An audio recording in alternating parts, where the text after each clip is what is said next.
দিন উইশও থাকতে মা দুই একদিন মানে না খেয়ে রোজা থাকছেন? না না হাইয়া আমার এটা একটু দেখেন, এগুলা এই মাটা সন্ধ্যায় ইফতার করবে এই খাবার দিয়ে।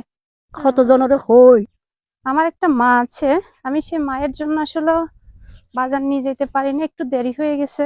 তো আজকে আমি ওই মায়ের কাছে আসছি। ভালো আছেন?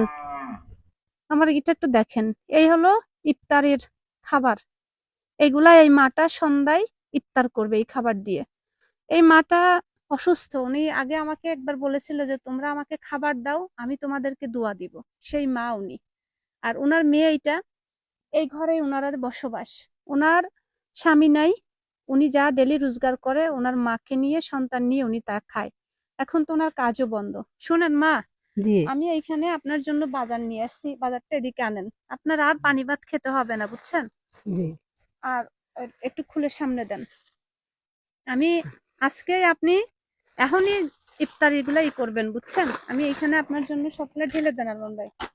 আমি বাজার নিয়ে আসছি, আর ওর জন্য কাপড় নিয়ে আসছি, বুঝছেন?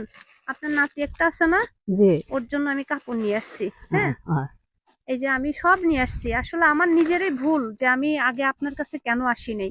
এটা আমার ভুল ছিল, আমি স্বীকার করতেছি যে আমার মানে আন্দাজ ছিল না যে আপনারা যে আজকে ৯ রমজান পর্যন্ত যে কোনো খাবার পাবেন না, এটা আমার আন্দাজ ছিল না না মা। মা হারাম হারাম কেন ওরা কেন ওরা আরে সময় উইশও থাকি দুই দিন উইশও থাকতে মা দুই একদিন মানে না খেয়ে রোজা থাকছেন? না না হাইয়া হাইয়া আছে মা বিশ্বাস করো মা আয় এখন মরি না তখন মরি আমা বিশ্বাস করো উইশও আসছিলাম এই ওষুধ খাই না গুঠিয়া জ্বালাই ওষুধ তো খাই না বাদ মা কত জনের হই আর দু ওষুধ আনি দিত কে দিল মনে হইল দেখ ন এভাবে দিদি তো যত আমার ফরান্নান আছে তোর কষ্ট দিতাম না চাইতে ফরান্নান খুব কষ্ট পাই আমার আরো দোয়া করিবা তো সুসাবা মতো আল্লাহ আর নিতে হই আমি আর কষ্ট জানি না বাদ দিয়ে বহুত বহুত বহুত আর কষ্ট আর জানি না বাদ দিয়ে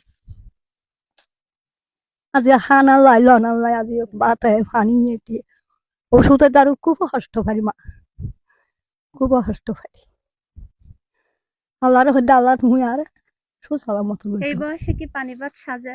এই কষ্টের কথাগুলো বুঝতেছেন? মানে এই এক মায়ের জীবনের সংগ্রাম, যেটা দিয়ে উনি সেহেরিতে ইফতারিতে ওনার জীবন কাটতেছে এই পানি ভাত খেয়ে। উনি রোজা থাকে, উনি রোজা থাকে এই পানি ভাত খেয়ে ওনার ইফতারি করা, এই পানি ভাত খেয়ে ওনার সেহেরি করা। গতকালকে রাত্রে উনি ভাত খাইছে আলু সিদ্ধ। এই যে দেখেন আপনারা, এটা হলো ইফতারির খাবার ওনার। এই পানি ভাত খেয়ে লবণ দিয়ে আপনার কি কলিজায় মিটবে? আমা এই হইল তো আর নইল আল্লাহ আর যে খাবার ইটারও আল্লাহ রহমত করুক আর জানি দের ইটারও আল্লাহ রহমত করুক আর যাই না তোয়াক্কার করে ইবেরও আল্লাহ রহমত করুক আরও আল্লাহ রহমত করুক শহর আলহামদুলিল্লাহ আলহামদুলিল্লাহ রবিল আলমিন